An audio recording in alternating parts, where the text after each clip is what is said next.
Magandang araw mga kabahay, usapang building code tayo ngayon. Kailan ba tayo exempted sa pagkuha ng building permit?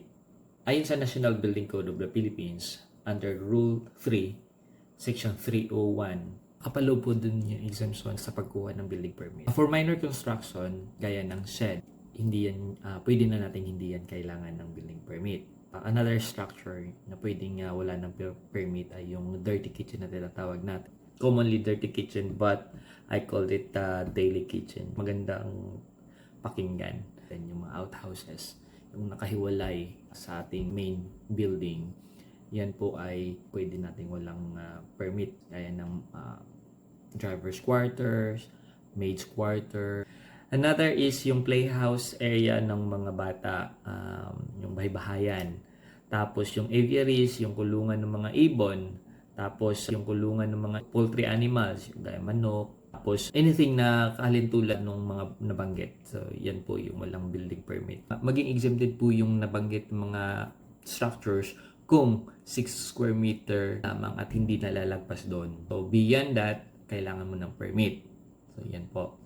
Tapos ito ay dapat nakahiwalay sa main building or talagang independent siya. At pang-pribadong gamit lamang po. Another exemption for the permit is yung open terrace na hindi lalagpas ng 20 square meter ang floor area nito at direktang nakalapag sa ground. Hindi mo na kailangan kumuha ng permit. So, another is ang pag-install ng window grills. Tapos, ang pagpapagawa ng garden pool or ponds para sa ating halaman o sa ating alagang isda na hindi lalagpas ng kalahating metro yung lalim. So, walang permit yun. Tapos, ang pagpapagawa ng bakod ng halaman na hindi tataas ng 4 na talampakan. 4 feet lang po yung maximum height nun para walang permit. Tapos, pagpapagawa ka ng footpaths, garden paths, driveways, wala din yung permit. Yan po yung mga minor construction na hindi na kailangan ng building permit. Another thing na exempted is yung mga repairs. Gaya ng pagpaparepair ng bahagi ng bahay na hindi apektado yung structural component. So, pagpapalit ng bubong, pagpapalit ng tiles, pagpapalit ng ceiling, wala yun. Tapos, yung gutter, wala yun. Another repair na hindi na kailangan ng permit is yun yung pagpapalit ng mga non-load bearing walls. Yun yung hollow block na kalimitan natin ginagamit. So, non-load bearing yun, pwede nating palitan na hindi na kailangan ng permit. Ang pagkukumpuni ng ating pintuan at mga bintana ay wala ding permit yun.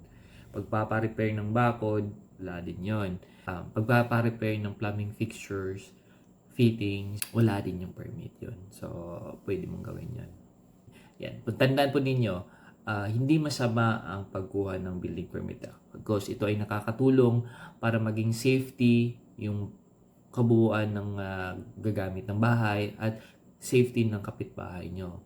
Kasi kung wala kayong building permit at hindi na yun sa ating codes, yung sa ating National Building Code, yung sa Structural Code, Electrical Code, at Plumbing Code, yung na-install doon sa bahay nyo, tendency is magkakaroon ka ng trouble, gaya ng short-circuiting sa electrical.